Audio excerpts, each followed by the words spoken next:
एक बार फिर news channel और सोशल मीडिया पे शोर मच रही है। यह शोर है विश्वविद्यालय अनुदान आयोग की नई रेगुलेशन 2026 को लेकर, अर्थात यूजीसी रेगुलेशन 2026। लेकिन यूजीसी रेगुलेशन को जानने से पहले हमें यह जान लेना जरूरी है कि यूजीसी है क्या और इसकी जरूरत हमें क्यों पड़ी। आज अगर कोई प्रोफेसर बनता है या कोई पीएचडी करता है या किसी यूनिवर्सिटी की डिग्री की वैल्यू तय होती है तो उसके पीछे एक नाम चुपचाप खड़ा रहता है, यूजीसी, यूनिवर्सिटी ग्रांट कमीशन। मान लीजिए आप किसी कॉलेज से बीए, एमटेक, एमसीए किया, अगर वह कॉलेज को यूजीसी से मान्यता प्राप्त नहीं है तो आपकी डिग्री सरकारी नौकरी के लिए मान्य नहीं होगी। लेकिन सवाल यह है, यूजीसी बनी क्यों, इसे इतने पावर किसने दी और आज इस पर इतना विवाद क्यों है। हम इस पूरे मुद्दे को दो भागों में देखेंगे। फर्स्ट पार्ट में यूजीसी का जन्म, उसकी सोच और उसका विस्तार के साथ न्यू एजुकेशन पॉलिसी तक का सफर। सेकेंड पार्ट में हम चर्चा करेंगे कि यूजीसी रेगुलेशन बिल 2026, जहां सवाल उठ रहे हैं, क्या ये रेगुलेशन वास्तव में समता और अवसर की समानता लाता है या फिर भेदभाव के नए आरोपों को जन्म देता है, और इस पर सुप्रीम कोर्ट की टिप्पणी। आइए अब फर्स्ट पार्ट में यूजीसी का जन्म से लेकर न्यू एजुकेशन पॉलिसी 2020 तक को समझते हैं। यूजीसी कोई अचानक संस्था नहीं बनी। यह 1948 की सोच, 1953 की कोशिश और 1956 की एक्ट की नतीजा है। 1947 के बाद भारत तो आजाद हो चुका था, लेकिन शिक्षा का सिस्टम बहुत ही बिखरा पड़ा हुआ था। देश में बहुत कम विश्वविद्यालय थे, कोई नेशनल स्टैंडर्ड नहीं था, हर राज्य अपनी अपनी स्वयं का व्यवस्था चला रहा। तब एक बड़ा सवाल खड़ा हुआ, अगर एजुकेशन फ्यूचर बनाती है तो फ्यूचर को गाइड कौन करेगा। उदाहरण स्वरूप, एक ही डिग्री किसी यूनिवर्सिटी में 3 साल, किसी यूनिवर्सिटी में 2 साल, कहीं सिलेबस मॉडर्न का तो कहीं ब्रिटिश ईरा का। अगर दिल्ली की डिग्री और बिहार की डिग्री सेम वैल्यू नहीं रखती है तो नेशन कैसे बनेगा। यहीं से सवाल उठा, फ्यूचर को गाइड कौन करेगा।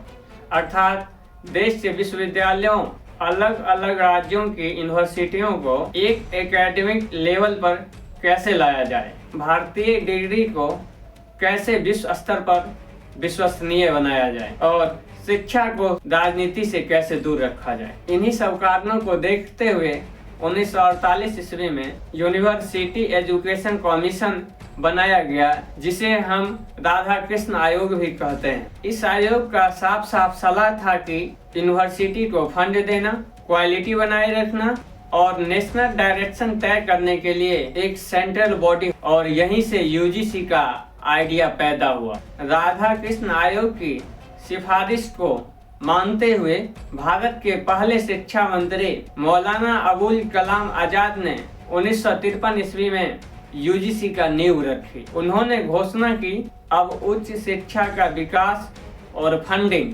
लेकिन 1953 ईस्वी में यूजीसी सिर्फ एक एग्जीक्यूटिव ऑर्डर से बनाई गई थी, अर्थात यह सलाह दे सकती थी, अनुदान दे सकती थी, लेकिन इन्फोर्स नहीं कर सकते थे। जैसे टीचर क्लास में बोल सकते हैं, पढ़ा सकते हैं, लेकिन उनके पास पनिशमेंट का अधिकार न हो। अभी बिहार में शिक्षा की स्थिति कुछ हद तक ऐसी ही है। इसलिए यूजीसी उस समय सिर्फ एक एडवाइजरी बॉडी बनकर रह गई। लेकिन 1956 ईस्वी में सब कुछ बदल गया। भारत के पहले शिक्षा मंत्री मौलाना अबुल कलाम आजाद द्वारा यूजीसी बिल 1956 संसद में पेश किया गया। उस समय के राष्ट्रपति डॉक्टर राजेंद्र प्रसाद जी के द्वारा सहमति के बाद यूजीसी एक्ट 1956 लागू हुआ। अब यूजीसी यूनिवर्सिटी को कॉम्प्रिहेंड करते थे, यूनिवर्सिटी के लिए रूल एंड रेगुलेशन बना सकते थे, साथ ही फेक यूनिवर्सिटी को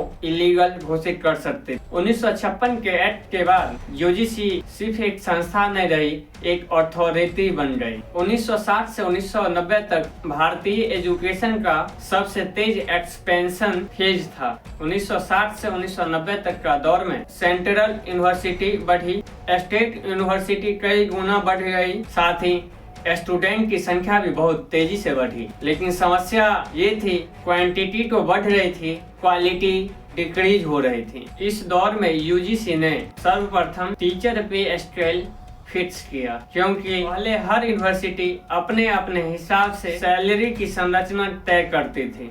यूजीसी ने इसे यूनिफॉर्म पेमेंट स्केल के तहत देने को कहा। इस दौर में रिसर्च ग्रांट भी देना स्टार्ट की, लैब्स के लिए फंडिंग, रिसर्च प्रोजेक्ट को ग्रांट, जिससे रिसर्च कल्चर विकसित हुआ और पीएचडी प्रोग्राम करने वालों की संख्या बढ़ी। लेकिन सच्चाई यह थी, ज्यादा फायदा टॉप यूनिवर्सिटियों को ही मिला। इसी समय कुछ इंस्टीट्यूशन ऐसे थे जो यूनिवर्सिटी तो नहीं थे। कहा या अगर क्वालिटी है, यूजीसी ने तब कहा या अगर क्वालिटी है तो ऑटोनॉमी मिलना चाहिए। यहीं से डीम्ड टू बी यूनिवर्सिटी का कॉन्सेप्ट आया। 1991 के बाद इंडियन इकोनॉमी लिबरल हुआ, उसके साथ साथ एजुकेशन सिस्टम भी लिबरल हुआ। प्राइवेट कॉलेज की बाढ़ आ गई, सेल्फ फाइनेंस तथा डिस्टेंस एजुकेशन बूम पे चलने लगी। क्वांटिटी तो एक्सप्लोड हुई, लेकिन क्वालिटी पे क्वेश्चन मार्क लग गए। इसका समस्या था कमजोर निरीक्षण,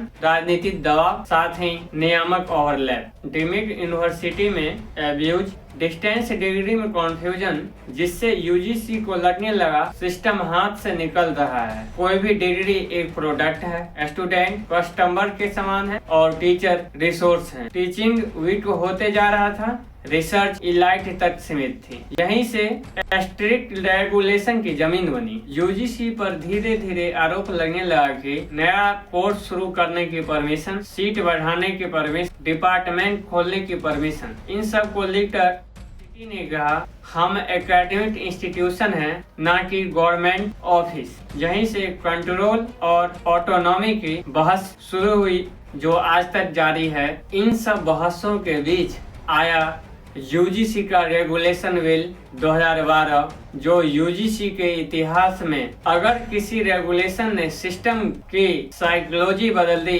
तो वह था 2012 का रेगुलेशन। यह कोई नया एक्ट नहीं था, बल्कि टीचर एलिजिबिलिटी प्रमोशन रूल का सख्त वर्जन था। यूजीसी का लॉजिक था, टीचिंग क्वालिटी तभी सुधरेगी जब टीचर रिसर्च में स्ट्रॉन्ग होंगे। इसको लेकर 2012 में कई बदलाव किया गया। असिस्टेंट प्रोफेसर बनने के लिए नेट क्वालिफाई को अनिवार्य बनाया गया, या यूजीसी अप्रूव्ड पीएचडी आपके पास होना चाहिए था। इसका परिणाम ये हुआ कि एंट्री सेंट्रलाइज्ड हो गई, यूनिवर्सिटीज का डिस्क्रिएशन कम हुआ, प्रमोशन अब रिसर्च आधार पे होने लगा, अब सीनियरिटी सेकेंडरी हो गई और एक नया concept API academic performance index आया, जिसके तहत paper, seminar, research, conference, PhD supervision सबको नंबर में बदल दिए गए।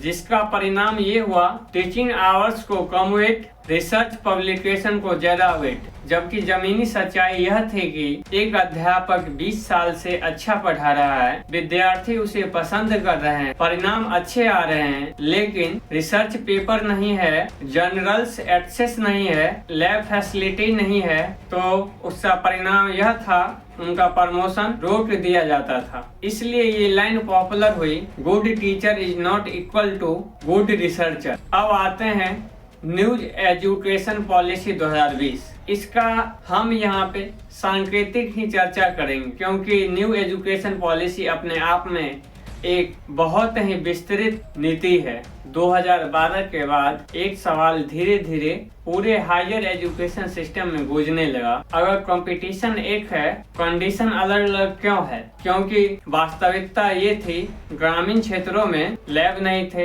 इंटरनेट का एक्सेस कमजोर था, इंटरनेशनल जर्नल्स के साथ पहुंच नहीं थी। तो फिर रिसर्च बेस्ड इवैल्यूएशन में कंपटीशन कैसे इक्वल हो सकता था? यहीं से फ्रस्ट्रेशन पैदा हुआ और इसी फ्रस्ट्रेशन ने एक नारा को जन्म दिया, यूजीसी हटाओ, HECI लाओ।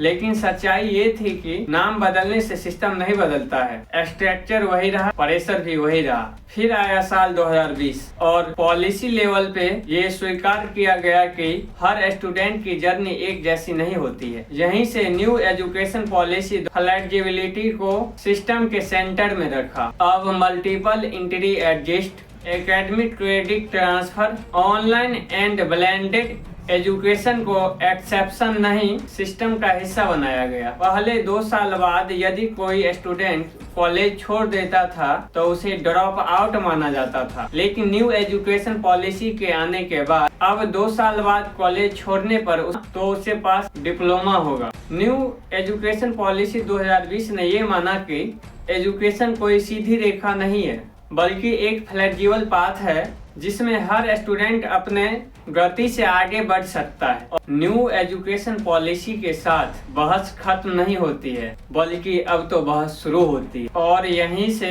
कहानी एक नई मोड़ पर पहुंचती है।